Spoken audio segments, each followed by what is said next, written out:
दोस्तों, बनारस हिंदू यूनिवर्सिटी हमारे देश की सबसे बड़ी रेजिडेंशियल यूनिवर्सिटी है, सबसे पुरानी यूनिवर्सिटी भी है। यहाँ पर 90 से भी ज्यादा हॉस्टल्स हैं, 30,000 से भी ज्यादा विद्यार्थियों का घर। अगर आप सीयूटी एग्जाम की बात करेंगे तो यूनिवर्सिटी ऑफ दिल्ली के बाद बनारस हिंदू यूनिवर्सिटी का नाम जरूर आता है। मतलब कभी भी आप बात करें, चाहे 2022 की, 23 की, 24 की, 25 की, हमेशा टॉप 5 यूनिवर्सिटीज में रहती है बनारस हिंदू यूनिवर्सिटी। चाहे आप कॉमर्स स्टूडेंट की बात करें, ह्यूमैनिटीज की, लॉ की, एग्रीकल्चर की, हर स्टूडेंट का ये पसंद होती है बनारस हिंदू यूनिवर्सिटी। तो चलिए इस वीडियो के अंदर हम बात करेंगे कि बनारस हिंदू यूनिवर्सिटी का क्या एडमिशन प्रोसेस है। उससे पहले हम समझेंगे बनारस हिंदू यूनिवर्सिटी के बारे में कुछ फैक्ट्स जो कि आपको प्रेरित करते हैं यहाँ पर एडमिशन लेने के लिए। और एडमिशन प्रोसेस के बाद हम बात करने वाले हैं कोर्सेज एंड एलिजिबिलिटी और प्लेसमेंट एंड कट ऑफ के बारे में। इसका मतलब यहां पर कट ऑफ भी डिस्कस होने वाली है, सीयूटी की एक्सपेक्टेड कट ऑफ 2026 की क्या रहने वाली है वो भी हम यहां पर डिस्कस करेंगे। तो चलिए बिना किसी देरी के इस वीडियो को स्टार्ट करते हैं।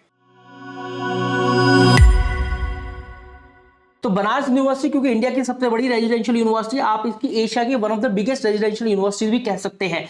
यहाँ पर दो कैंपसेस आपको देखने के लिए मिल जाते हैं। एक है राजीव गांधी साउथ कैंपस जो कि लगभग 2700 एकड़ में फैला हुआ है, और एक है मेन कैंपस जो कि 1300 एकड़ से भी ज्यादा में फैला हुआ है।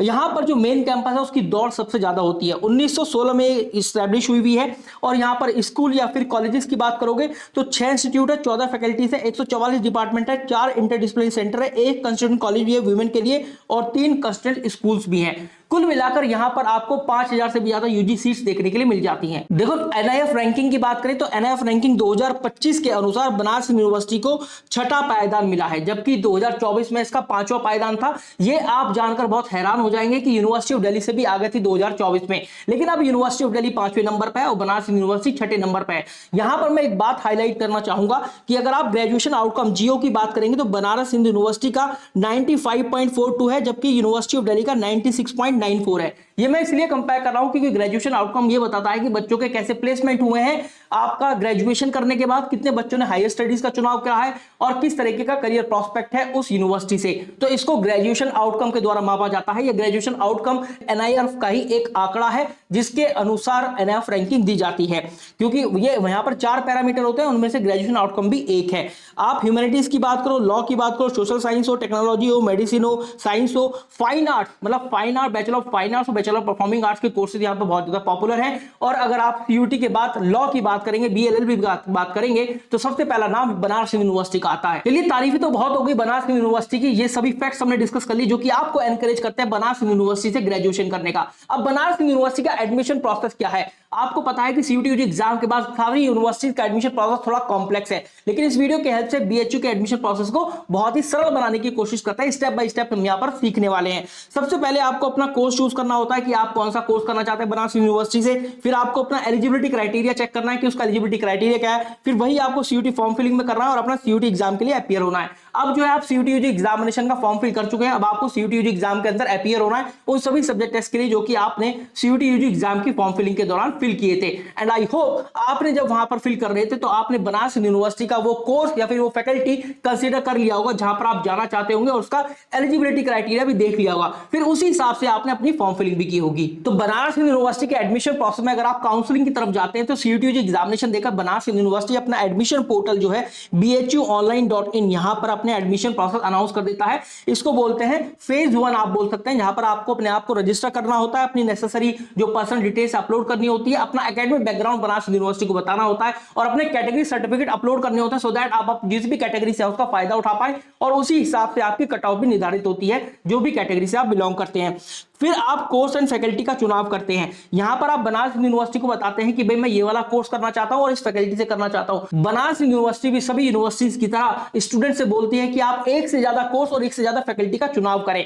आप अपना प्रायोरिटी ऑप्शन भी रखिए और अपना बैकअप ऑप्शन भी करिए। तो इस तरीके से मोर देन 1 फैकल्टी और मोर देन 1 कोर्स का प्रेफरेंस आप वहां पर डालते हैं। फिर आपका सीयूटी के स्कोर के बेस पर और जितनी भी कट ऑफ जाती है बनारस यूनिवर्सिटी की किसी कोर्स में फैकल्टी की, आपको सीट अलॉट होना शुरू हो जाती है। तो यहां पर ऑफर ऑफ एडमिशन आता है, जहां पर काउंसलिंग राउंड के दौरान आपको सीयूटी के स्कोर आपकी प्रेफरेंस के हिसाब से सीट मिलना शुरू हो जाती है। अब आता है वो फेज जहां पर आप अपनी सीट या ऑफर एक्सेप्ट करते हैं और आपका डॉक्यूमेंट वेरीफाई करती है फैकल्टी जहां पर आपने अप्लाई किया है।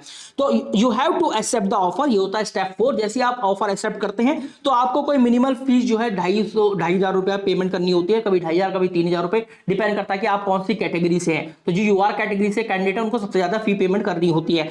ये फी पेमेंट करके आप फैकल्टी को ये बताते हैं कि आप सीरियस हैं एडमिशन को लेकर, मतलब अब आपकी एडमिशन प्रक्रिया में आगे बढ़ा जाए। आप फैकल्टी को बता रहे हैं कि हाँ मैं एडमिशन लेना चाहता हूं, आप मेरे डॉक्यूमेंट वेरिफिकेशन स्टार्ट कर दीजिए। फिर इसके बाद फैकल्टी जो है आपका डॉक्यूमेंट वेरीफाई करना स्टार्ट कर देती है और ये प्रोसेस भी आपका ऑनलाइन ही होता है। आपको ये जरूर मेक श्योर करना, जब आप फेज 1 में अपने आप को रजिस्टर कर रहे थे अपना bhuonline.in पोर्टल पर, तो आप अपना मार्कशीट, आईडी प्रूफ, अपने कैटेगरी सर्टिफिकेट जो है एकदम क्लियर, एकदम स्पष्ट रूप से वहां पर अपलोड करें और कोई भी डॉक्यूमेंट इनवैलिड ना हो किसी भी तरीके से, या तो डेट हो या फॉर्मेट हो, जो भी बनारस यूनिवर्सिटी डिमांड करती है उस हिसाब से आपको अपलोड करने हैं। अगर आपको बनारस यूनिवर्सिटी के डॉक्यूमेंट से रिलेटेड वीडियो चाहिए तो आप हमें कमेंट सेक्शन के अंदर जरूर बताइएगा। BHU डॉक्यूमेंट्स आप लिख सकते हैं, हम उस पर वीडियो बना देंगे। फिर इसके बाद आपके डॉक्यूमेंट जब वेरिफिकेशन होता है तो फिर बनारस यूनिवर्सिटी की फैकल्टी के द्वारा आपको एक नोटिफिकेशन भेजा जाता है जो कि आपके पोर्टल पर ही विजिबल होता है और आपको वहां पर एलिजिबल या फिर नॉट एलिजिबल का ऑप्शन शो होता है। इनकेस अगर आप एलिजिबल हैं तो फिर वेरीफाइड एंड एलिजिबल का ऑप्शन शो होगा, लेकिन अगर आप नॉट एलिजिबल हैं तो फिर वहां पर सीधा सीधा नॉट एलिजिबल लिखा आ जाएगा और आपका दुर्भाग्यवश बनारस यूनिवर्सिटी का सफर वहीं खत्म हो जाएगा। क्योंकि हो सकता है या तो आपके डॉक्यूमेंट में कुछ गड़बड़ी पाई गई हो या फिर आप डॉक्यूमेंट पूरे सबमिट ना कर पाए हो, इन दोनों में से कोई भी बात हो सकती है जब आपका नॉट एलिजिबल का ऑप्शन वहां पर शो होने लगता है। अब इसके बाद लास्ट 3 स्टेप्स हैं जो कि आपको फॉलो करने होते हैं। सबसे पहले लॉक और फ्लोट दी अलॉटमेंट।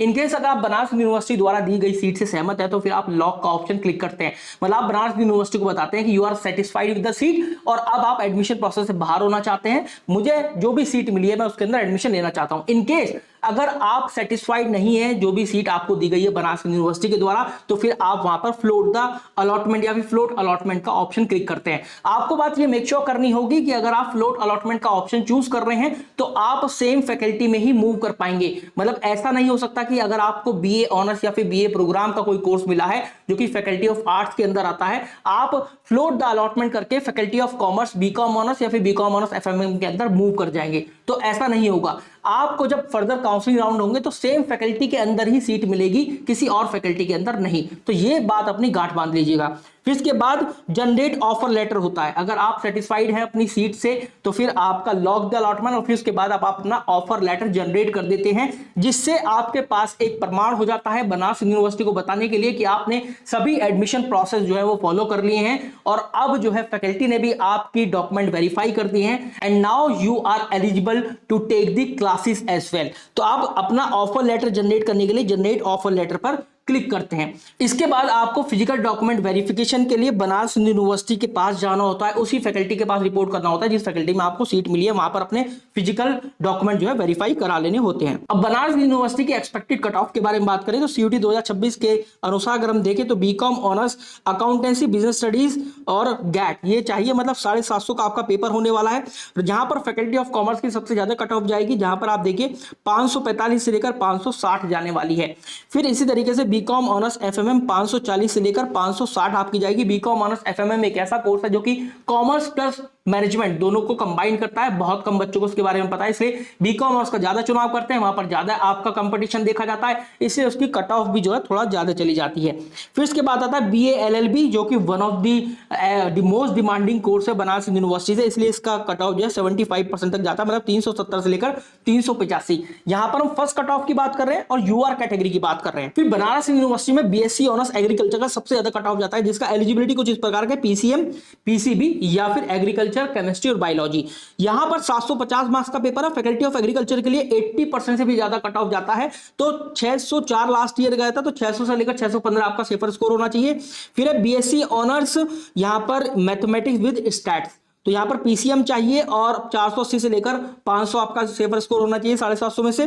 फिर BSc ऑनर्स है physics plus mathematics, faculty of science के लिए हम बात कर रहे हैं, 70% के आसपास कट ऑफ। बीटेक इन डेयरी टेक्नोलॉजी 60% के आसपास कट ऑफ। तो दोस्तों this was all about the video. अगर आप CUET 2026 एग्जाम की तैयारी करें तो आप हमारा क्रैश कोर्स भी ले सकते हैं, जहां पर 200 प्लस आवर्स की लाइव क्लासेस मिलेंगी 5 सब्जेक्ट के लिए, 110 प्लस फुल लेंथ टेस्ट होंगे, 8 मेंटरशिप सेशंस होंगे, 4 काउंसलिंग सेशन है और आपको बुक्स भी मिलेंगी जो कि आपके घर पर भी भिजवाई जाती हैं। यहां पर आपका मेंटरशिप और काउंसलिंग सेशन मैं खुद करने वाला हूं, जहां पर आपको ये बताने वाला हूं कि भाई कौन सी यूनिवर्सिटी में आपको एडमिशन मिलेगा, आपके स्कोर के बेस पर आपका एडमिशन कहां पर हो रहा होगा। आपको इस नंबर पर भी कॉल करना चाहिए 6363286363 अगर आप चाहते हैं इस क्रैश कोर्स के अंदर एडमिशन लेना। 6363286363 आप चाहो तो मेरा कूपन कोड भी अप्लाई कर सकते हो जो कि है AS26 to get the maximum discount.